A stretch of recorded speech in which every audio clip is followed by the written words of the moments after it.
Breaking news! I decided to finally upload again! It's been 8 months? It's been a while.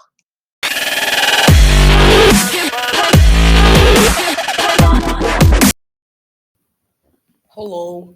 You might be wondering why I chose now to upload and not any time within 8 months of last video. And it's because I truly care about you guys. No, I'm just kidding. It's a social studies project I got to do. And I uploaded it so I could get free. Um, I hope you enjoy. I spent a lot of time working on the script, and hopefully the editing is okay. Yeah, on to the project.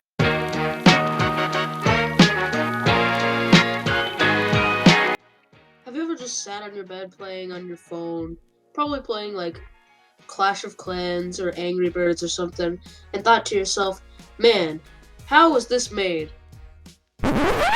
No? Well, I'm gonna tell you.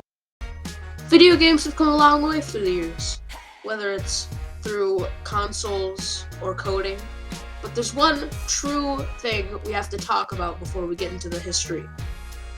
What is truly the most influential video game? Most people would say that the first video game would be the most influential one, but what truly is that? Again, most people would say that it would be Pong, but that would be wrong. The first video game was by William Higginbotham, a physicist in the Brookhaven National Laboratory in Caledonia, New York. But Pong was the first truly published to the public video game. In 1972, Atari released a new game for a roller skating rink. Little did they know that over the course of the rest of 1972, they would sell 8,000 copies of the machine and get an opportunity to release it on consoles, making its spot in the Video Game Hall of Fame. But that still doesn't fully answer the question. Yes, it was the first game, but it was 2 bars and a circle that could move on a screen. To further answer this question, we need to dive headfirst into the history of a very influential video game company.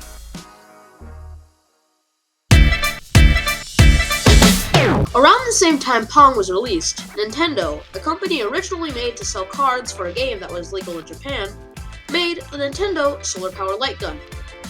This was later used for Duck Hunt, and also used by a company that tried to sue Atari for using Pong, and they claimed to make it themselves.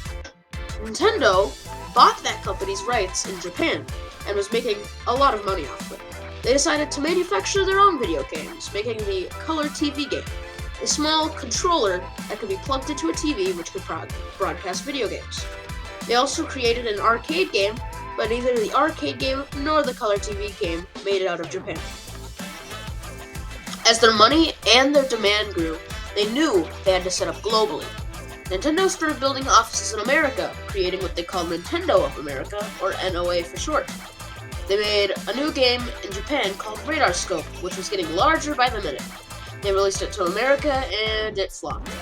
This caused a spark of desperation in Nintendo, and with an incredibly small budget, they created Donkey Kong, which was instantly received as a hit through America and Japan. Some people might say this is the most influential game, but I still think it could dig slightly deeper.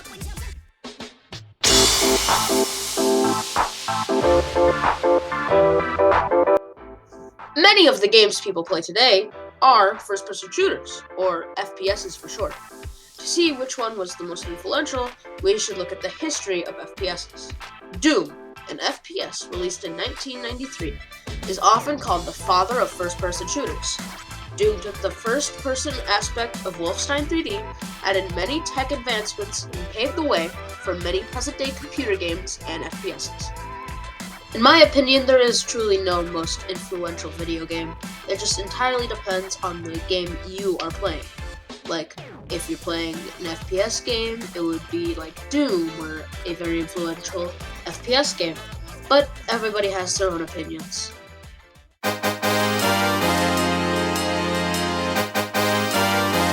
This section is going to be broken into 2 parts. These are what will be Nintendo versus Sega, and Xbox versus PlayStation. Timestamps will be in the description if you want to skip any part.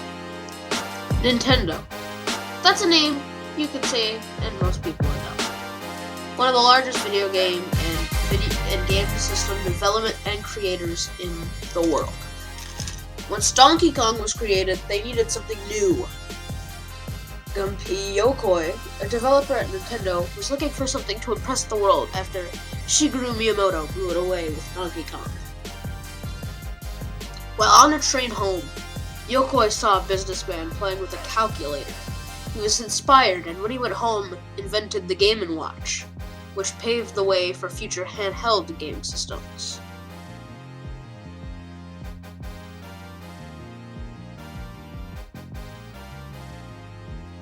(1983). Nintendo released one of the most influential consoles known to gaming history, the Famicom. This block of wonders connected to your family TV and allowed you to play a plethora of games, one of which would take the world by storm. Unfortunately, Atari had just crashed the video game market in the US with the Atari 2600, so it didn't do the greatest.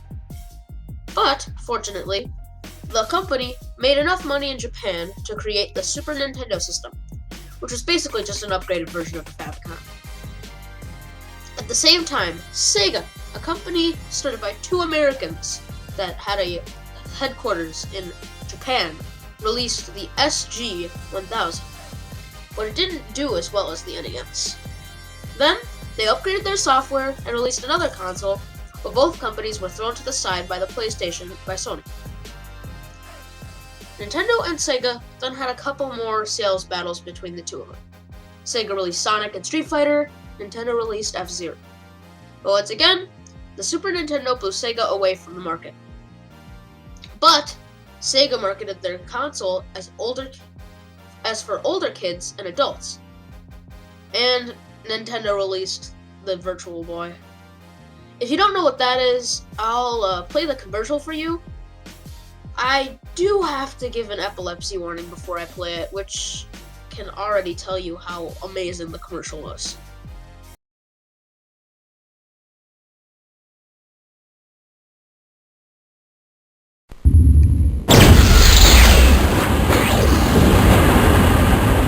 Enter the unique world of virtual gameplay with Nintendo Virtual Boy, the first three-dimensional stereo immersive 32-bit video game system ever.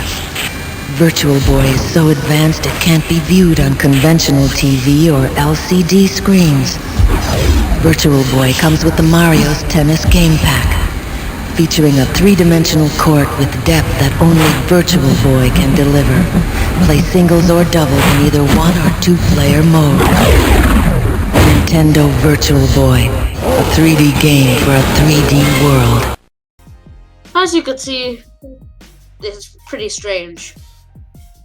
After this, Sega almost won the war, but Nintendo ended without debt, and Sega had quite a lot of debt.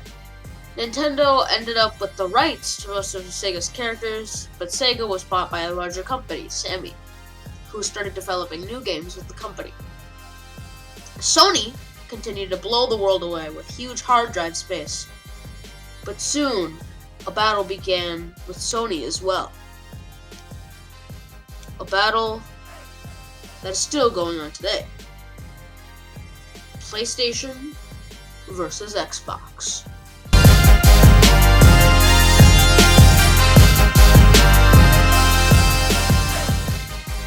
In 1991, Sony had a deal with Nintendo where they would make a disc reader for their consoles, and they would be partners. Unfortunately, Nintendo threw them to the side and hired Philips to make the part. Of course, they weren't going to scrap the tech they developed, so they released their own standalone console. In 1994, the PlayStation was released, but the E3 shocked the world.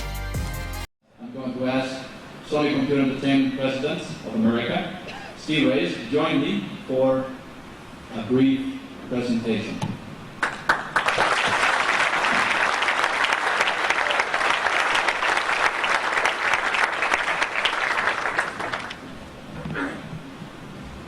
$299. $299? Sega had just released a console for only $100, and the N64 was only $199. For $299, it must have been the perfect console. And in some ways, it was. The PlayStation allowed 3D graphics while also using discs, which is something the N64, a console famously known for the first 3D game, still wasn't using yet. Discs also allowed 636 more megabytes of storage per game, which meant more gameplay, music, and graphics, while also still having room for story. In 10, 9, 8, 7, 6, 5, 4, 3, 2, 1. Happy 2000! It was the turn of the century. New technology, new consoles. Right at the start of the century, Sony released the PlayStation 2, which had a revolutionary breakthrough. It could play DVDs. It was even comparable to the prices of other DVD players at the time, while having a whole game consoles at the same time. They also upgraded the controller, adding 2 analog sticks for extra movement and features in games, and compared to the one used for the N64. The PlayStation 2 was the first PlayStation console to be compared to something other than Nintendo: Xbox. Now, there were 3 mainstream consoles, leaving players a decision to make. They could choose the new revolutionary DualShock controller and the DVD player from Sony, the same function but different controller layout in games from Xbox, or the portable console with nostalgic Nintendo. Price was also a key factor, seeing as the $299 from the original PlayStation pushed many people away. The GameCube was $199, with each game costing $49.90 at stores. The Xbox and PlayStation were both $299, with game prices varying from $20 to $50. At this point, there was really no competition in sales, just some competition in games. Unfortunately, the competition went to Xbox in 2005 because the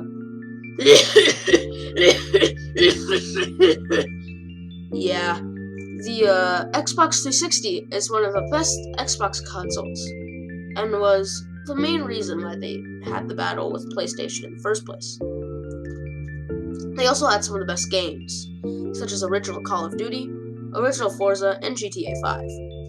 PlayStation had a phone with a horrible battery life and okay games, but that would be the last we heard from an Xbox console in almost 8 years. In that time, Sony released the PS3, which shocked the world from its price, and the fact that it had almost no game titles. Fortunately, they figured the tech out, and the PS3 was able to play Blu-ray movies and old PS2 games. With the tech being improved and the price being lowered, Sony eventually outsold the Xbox 360. Then, Sony released the PS Vita. It was very impressive for its time, having the same GPU as an iPad 3. But it had almost no storage.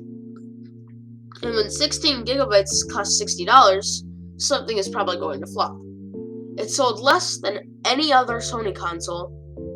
2 years earlier, Xbox released a model with a motion detector and Wi-Fi, but it was basically just the Xbox 360. Then came the big console war. November 2013. Many things happened in this month of this year, but the PS4 and the Xbox One were released. Many people prefer PlayStation due to its better graphics and its more RAM, but lots of people grew to love the games the Xbox One have. But it wasn't enough. The Xbox One had almost half as many sales. But then, the next gen consoles came out, and the world went wild. Quarantine. People needed something to do. Thankfully, the gaming world provided. Screen time increased more than double across the world, but it was just going to get higher. The PS5 release included parts similar to a high-end gaming PC, with a new controller layout and 120 FPS capacity. The Xbox Series X and S had lower FPS, but was still significantly better than the Xbox One and had new games.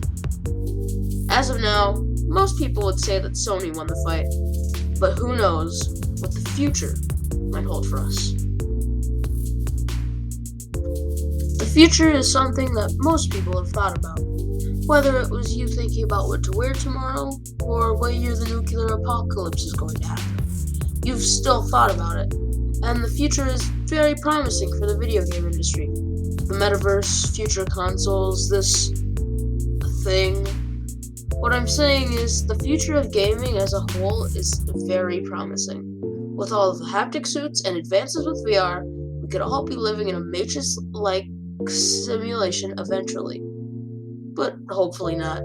The future, hopefully, only has good things to come. But we won't know until then. Be sure to like and subscribe for future content like this, and I will see you next time.